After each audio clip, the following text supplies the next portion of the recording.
Hello and नमस्कार। अध्याय 2 आरंभिक मानव की खोज में हिंदी में ये चैप्टर हम स्टार्ट कर रहे हैं। हिस्ट्री का चैप्टर नंबर 2 है, क्लास 6 का।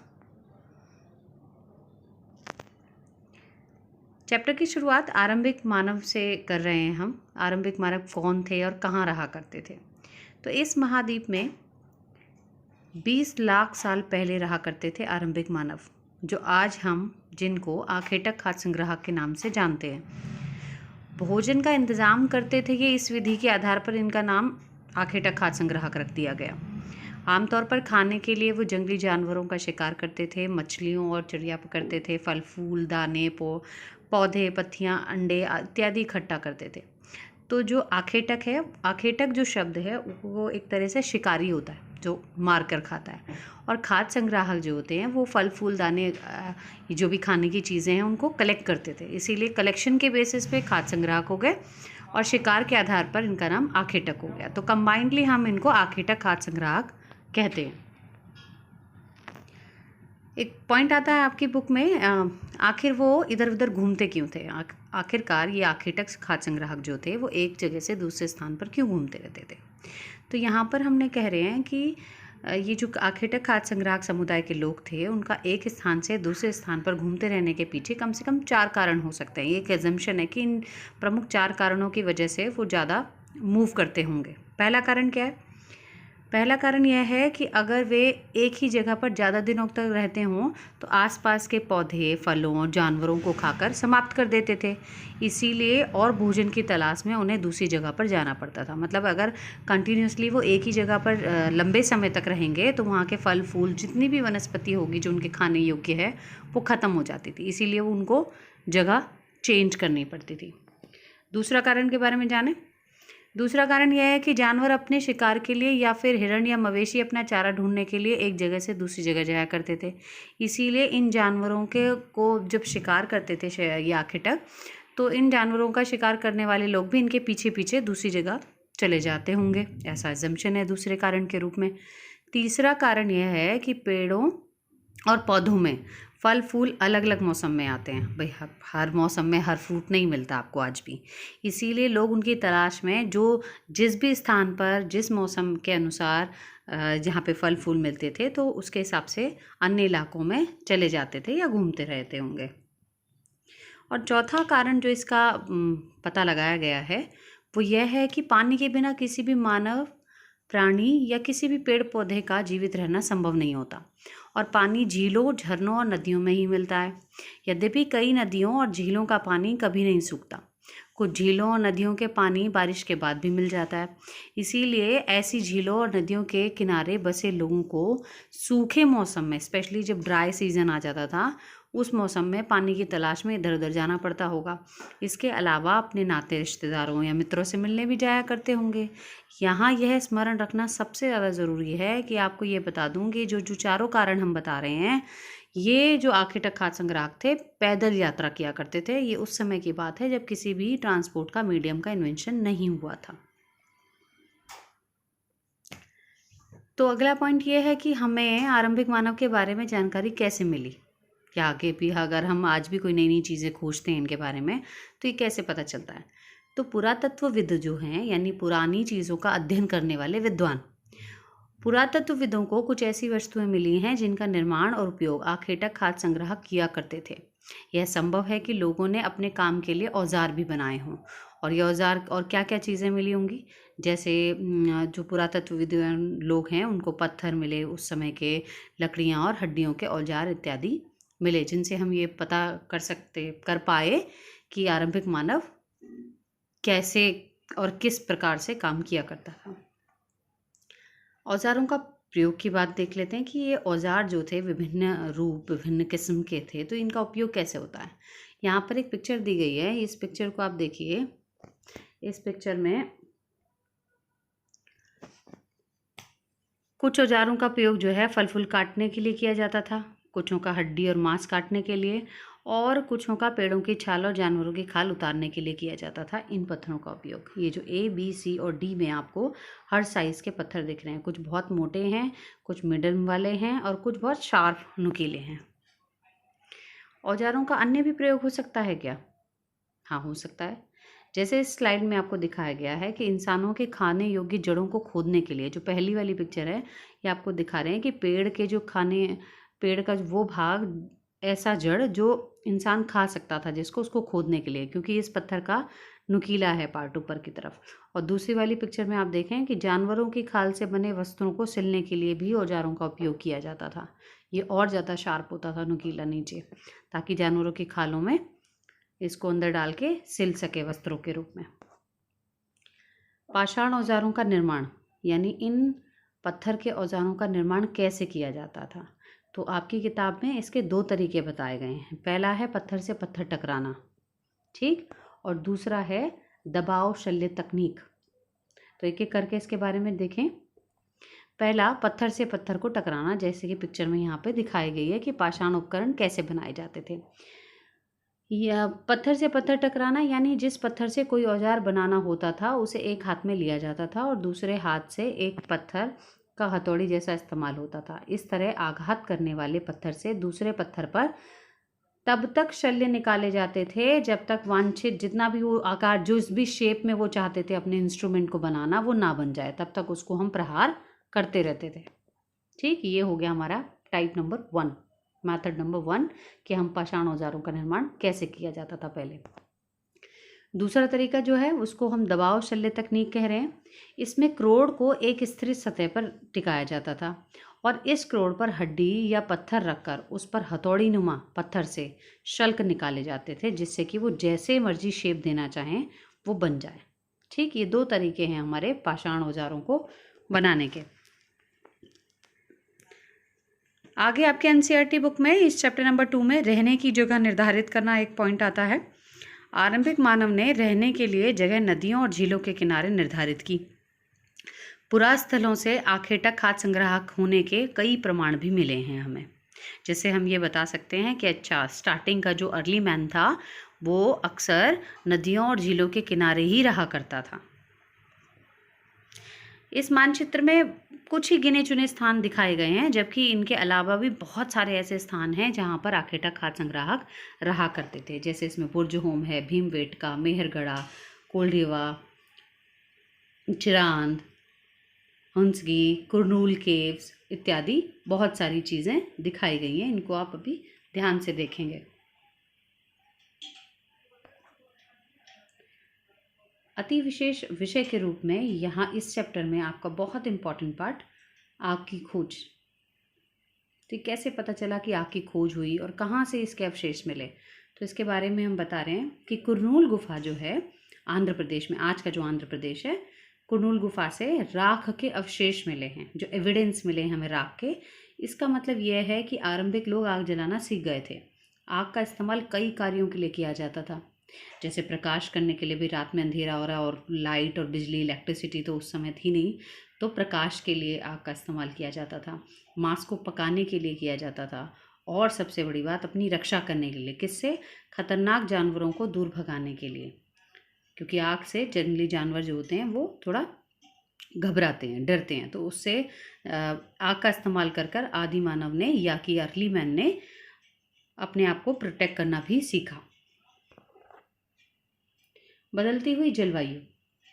लगभग 12,000 साल पहले दुनिया की जलवायु में बहुत बदलाव आए और गर्मी बढ़ने लगी कंपैरिजनली उस समय के। इसके परिणाम स्वरूप कई क्षेत्रों में घास वाले मैदान बनने लगे। अब घास वाले मैदान बनने लगे तो घास खाने के लिए जितने भी जानवर थे उनकी संख्या बढ़ गई, जैसे हिरण, भेड़, बकरी, गाय इत्यादि।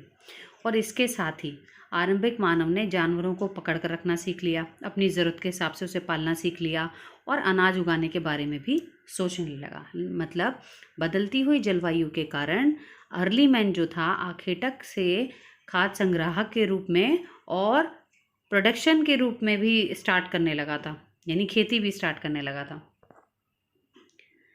एक आपकी एनसीईआरटी बुक में शैल चित्रकला का बारे में दिया गया है।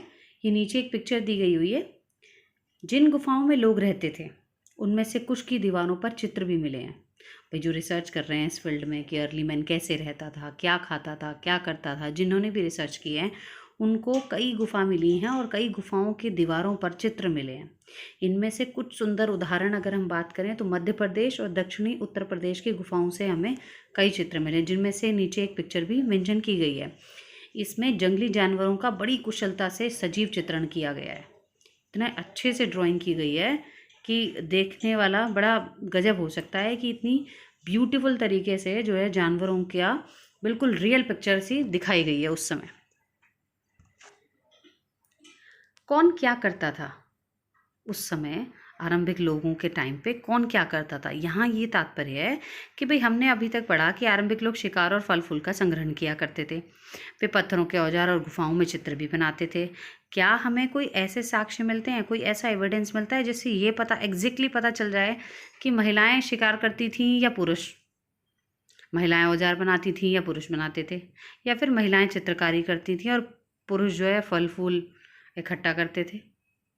अभी तक तो ऐसे नहीं पता चल रहा। वास्तव में हमें इसका ज्ञान है ही नहीं, अभी तक हम इस बारे में क्लियर नहीं हो पाए। अभी तक हमारे जो पुरातत्वविद हैं उनको इस बारे में अभी कोई क्लियर नहीं मिल पाया है एविडेंस। लेकिन दो बातें हो सकती हैं, महिला और पुरुष दोनों ने मिलकर हो सकता है कई सारे काम साथ किए हों। यह भी संभव है कि कुछ स्पेशल तरह के काम केवल औरतें करती हों और कुछ स्पेशल काम पुरुष करते हों। इसके अलावा उपमहाद्वीप के अलग अलग क्षेत्रों में अलग अलग परंपराएं भी रही होंगी। अब यहाँ पे इस ग्राफ को आपको बहुत ध्यान से देखना है।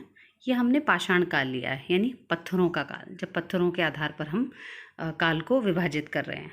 मुख्यतः ये 3 भागों में बांटा गया है। पहला पुरापाषाण, दूसरा मध्यपाषाण, तीसरा नवपाषाण। ठीक, पुरापाषाण को फिर हमने 3 सब पार्ट में बांटा है, आरंभिक पुरापाषाण, मध्य पुरापाषाण और उत्तर पुरापाषाण। अब इसमें देखते हैं कि ये पूरा, मध्य और नव का जो हम पाषाण युग कह रहे हैं ये कितने साल से कितने साल तक है। अगर हम पुरापाषाण की बात करते हैं तो ये 20 लाख साल पहले से लेकर 12,000 साल तक का। ठीक, क्लियर। दूसरा है मध्यपाषाण, अब जहाँ से पुरापाषाण खत्म हुआ वहीं से इसे उठाना है। 12,000 साल पहले से लेकर 10,000 साल पहले तक। और जो नवपाषाण है ये है 10,000 साल से अभी इस समय तक का, मतलब जब भी पाषाण युग खत्म हुआ तब तक का, 10,000 साल से लेकर। यहाँ पर इन कालों के जो विभाजन है वो पत्थरों के आकार के आधार पर की गई है, यानी जो बहुत मोटे मोटे बड़े बड़े पत्थरों का इस्तेमाल जब अर्ली मैन करता था तब उस काल को हम पुरापाषाण कहते हैं। फिर उसके बाद उसने पत्थरों का वेट कम करना स्टार्ट किया, पत्थर से पत्थर तोड़ना स्टार्ट किया, तो उसने छोटे औजार बनाए, उसको हम कहते हैं मध्यपाषाण। और जब सबसे ज़्यादा शार्प, नुकीले और बहुत अच्छे किस्म के औजार बनाने लगा था वो पत्थर से, उसको हम कह रहे हैं नवपाषाण। ठीक है, कुछ अन्य महत्वपूर्ण बिंदु लास्ट के तरफ आ रहे हैं हम चैप्टर में। इसमें हमने कुछ 4 पॉइंट रखे हैं जिसको हम देख लेते हैं। आपके वोकैबुलरी में भी है ये, और स्पेशल पॉइंट्स भी हैं आपके लिए कि पुरास्थल किसे कहते हैं, साइट्स किसे कहते हैं। तो पुरास्थल उस स्थान को कहते हैं जहां औजार, बर्तन और इमारतों जैसी वस्तुओं के अवशेष मिले हैं और या अभी तक मिलते रहते हैं। ठीक, दूसरा पॉइंट है भारत में शुतुरमुर्ग। भारत में शुतुरमुर्ग, यस, भारत में ये जो पुरापाषाण युग है उसके दौरान भारत में शुतुरमुर्ग पाए जाते थे। और इसके साक्ष्य हमें कहाँ से मिले? महाराष्ट्र के पटने नामक जगह से शुतुरमुर्ग के अंडों के अवशेष मिले हैं, जिससे हम ये बता सकते हैं कि भारत में भी शुतुरमुर्ग पाए जाते थे। तीसरा इंपॉर्टेंट पॉइंट है यहाँ पे उद्योग स्थल। जैसा कि नाम से पता चल रहा है, जहाँ अच्छे पत्थर मिल सकते हैं और जहाँ लोग पत्थरों से औजार बनाते थे, उन स्थलों को उद्योग स्थल कहते हैं। चौथा जो इम्पॉर्टेंट पॉइंट है आपका यहाँ पर, वो है आवासीय पुरास्थल। आवासीय, ये भी नाम से पूरा दिखाई दे रहा है कि क्या है। आवासीय पुरास्थल उन्हें कहते हैं जहाँ लोग रहा करते थे। और इसके एग्जाम्पल के तौर पर भीमबेटका, जो आज का मध्य प्रदेश है, वहाँ से हमें आवासीय पुरास्थल के साक्ष्य मिले हैं कि यहाँ पे लोग रहा करते थे। यहाँ पे एक सूक्ष्म निरीक्षण के लिए आपकी एनसीईआरटी बुक में एक टॉपिक दिया गया है हुंसगी का। हुंसगी नामक जगह कर्नाटक में है और पुरापाषाण युग के कई पुरास्थल यहाँ पर हमें मिले। कुछ पुरास्थलों से अलग अलग कार्यों में लाए जाने वाले कई प्रकार के औजार भी मिले थे। संभवतः आवास और उद्योग स्थल यहाँ पर रहे होंगे।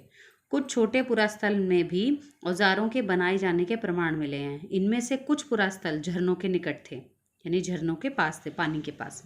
अधिकांश औजार चूना पत्थर से बनाए जाते थे। ये हम हुंसकी के बारे में पढ़ रहे हैं कि यहाँ से हमने क्या क्या पता चला है। एक और एग्जाम्पल पढ़ रहे हैं यहाँ पर। एक तो हम हुंसकी पढ़ रहे हैं कर्नाटक की, दूसरा एक अन्यंत्र के नाम से फ्रांस की गुफा का एक टॉपिक दिया गया आपकी बुक में, चैप्टर में। इस पुरास्थल की खोज लगभग 100 साल पहले 4 स्कूली छात्रों ने की। मतलब ऐसे ही गए और पता चला कि ये क्या है। इस तरह के चित्र लगभग 20,000 साल पहले से लेकर 10,000 साल पहले के बीच में बनाए गए होंगे, ऐसा एक एजम्पशन है, ऐसा एक अनुमान लगाया जा रहा है। इनमें कई जानवरों के चित्र हैं। इनमें जंगली घोड़े, गाय, भैंस, गेंडा, रेंडियर, बारहसिंगा और सूअरों के गहरे चमकीले रंगों से चित्रित किया गया है।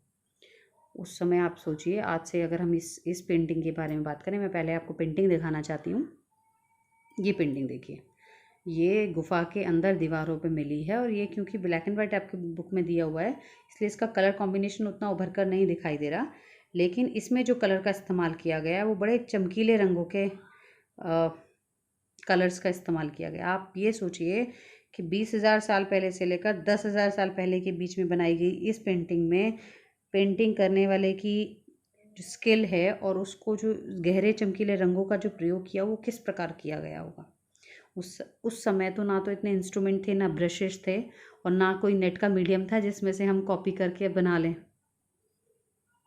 Look at the picture again.